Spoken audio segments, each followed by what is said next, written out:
Hi, welcome back to my channel. This is the Mental Wellness channel with Waihiga. If you're new here, I hope that you stick around and take a listen to what I have to share. Today, I want to talk about emotional sobriety.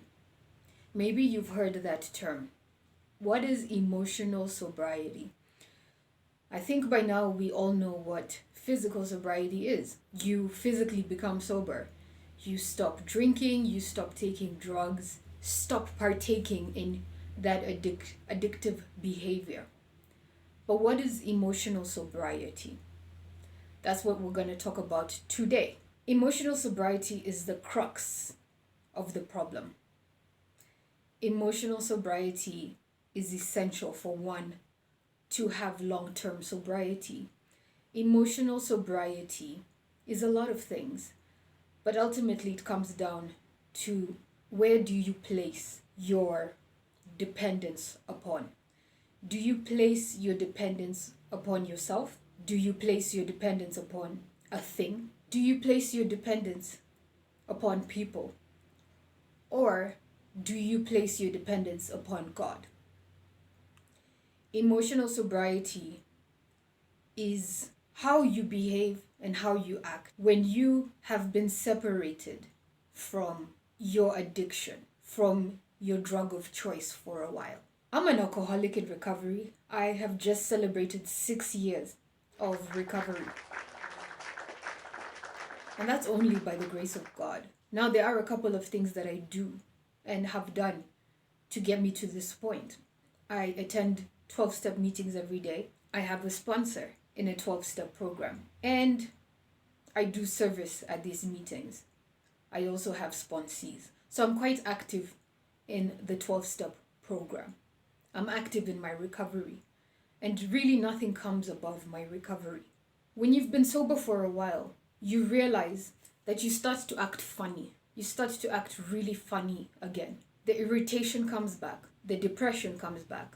The not being happy, not being content, not being fulfilled, not being satisfied with life comes back. Basically, all the reasons you drank to begin with hit you like a ton of bricks. And that has been my experience. Initially, when I got sober, I was so relieved to be sober that I was in a pink cloud. I was so relieved to be sober. I was so happy to be free from the bondage of alcohol that I took every minute, every day, every step that I was sober so happily, and I did not take it for granted. However, when the dust settles and your emotions start to check in again and you start to feel things again, the depression comes back, and it came back for me times 10. Initially, why I started drinking was to self-soothe my depression and to self-soothe my anxiety and to self-soothe the way I felt about myself, because when I was sober, I hated the way I felt. I really hated the way I felt.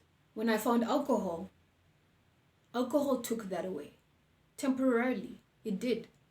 So I had to stay drunk to continue. But towards the end of my drinking career, it stopped working. Now, whenever I picked up a drink, I just got more depressed. I just got sadder. My anxiety got worse.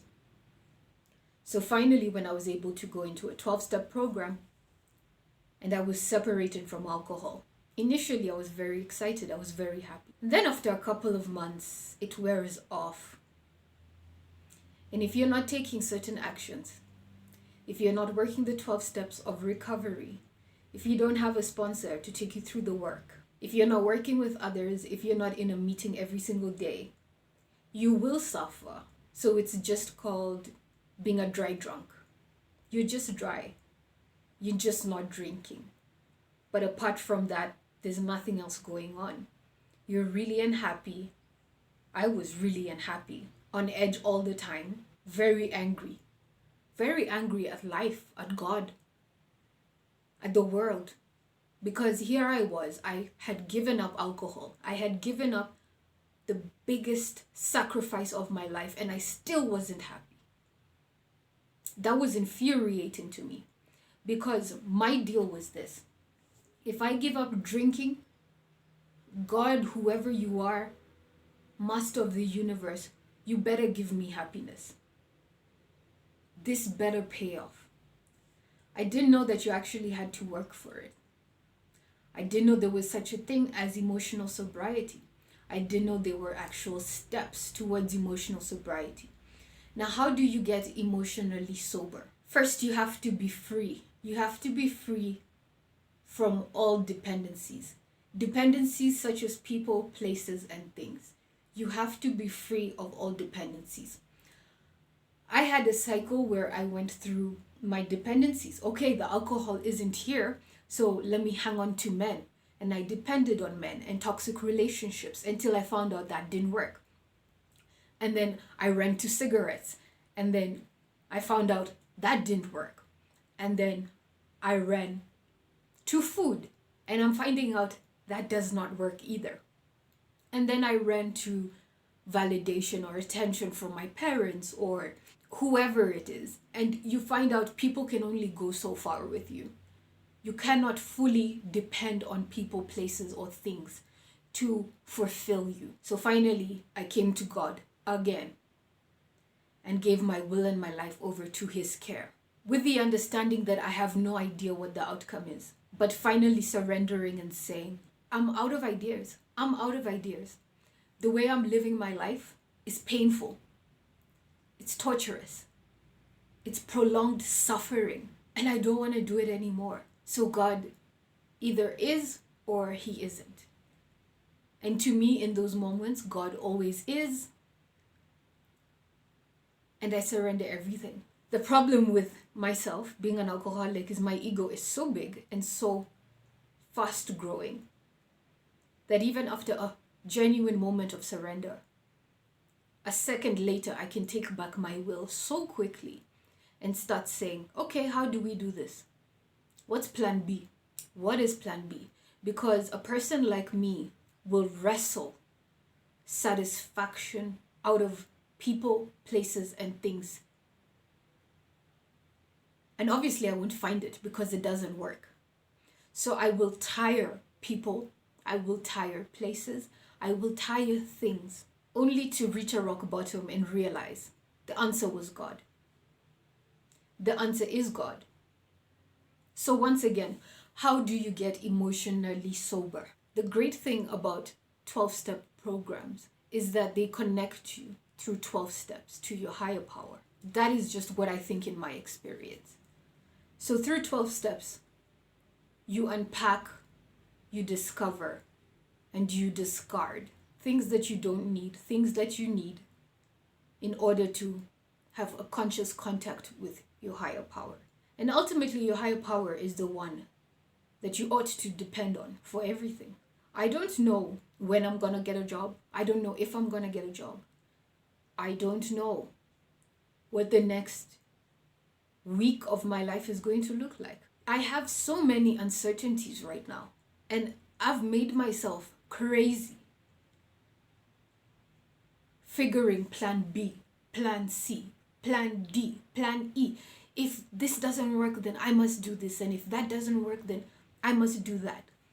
All driving myself crazy, all to figure out and realize that I'm certainly not in control. I never have been. I can't even keep myself sober. So what is my choice to be? Either God is everything or He is nothing. And I choose to believe that God is everything. Emotional sobriety is something that kicks my ass all the time. Whenever I find myself discontented, restless, irritable in sobriety, I know it's because emotionally I'm not sober. Emotionally I am playing God. Emotionally I am trying to take the strings and I'm pulling and I'm pulling and I'm trying to have things go my way.